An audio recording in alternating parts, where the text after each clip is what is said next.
সলীলা ঐতিহ্যবাহী গঙ্গা নদীর তীরে ঐতিহ্যশালী পানিহাটি গ্রাম। রবীন্দ্রনাথ ঠাকুর, নেতাজি সুভাষচন্দ্র বসু, রামকৃষ্ণ পরমহংসদেব, প্রফুল্লচন্দ্র রায়, স্বামী বিবেকানন্দ, নিত্যানন্দ মহাপ্রভুর স্পর্শে ধন্য আমাদের পানিহাটি। ঐতিহ্যশালী পানিহাটির সুনামের সঙ্গে পানিহাটি পালপাড়ার সুনাম জেলার বিভিন্ন প্রান্ত অতিক্রম করে ছড়িয়ে পড়েছে পশ্চিমবঙ্গের নানা অঞ্চলে। সারা বছর পালপাড়ার মূর্তি শিল্পীরা নিমগ্ন থাকেন দেবী দুর্গা, মা কালী, লক্ষ্মী, সরস্বতী, বিশ্বকর্মা, কার্তিক, গণেশ, জগদ্ধাত্রী সহ সমস্ত ধরনের মূর্তি নির্মাণে।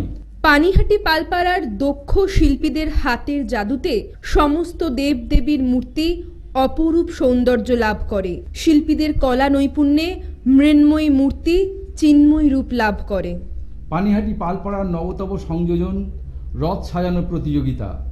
পালপাড়া উত্তরায়ণের পরিচালনায় রথসজ্জা প্রতিযোগিতা এবার পঞ্চম বর্ষে পদার্পণ করল।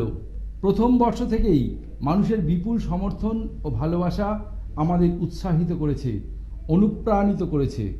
বাংলার প্রাচীন সংস্কৃতিকে রক্ষা করার এই ঐকান্তিক প্রচেষ্টাকে সফল করতে আগামী 25শে জুন বাংলার 10ই আষাঢ় রবিবার বিকেলে উত্তরায়ণ আয়োজন করেছে রথসজ্জা প্রতিযোগিতার।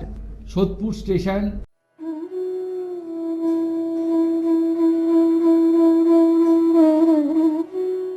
Panihati ধানকল bus stoppage,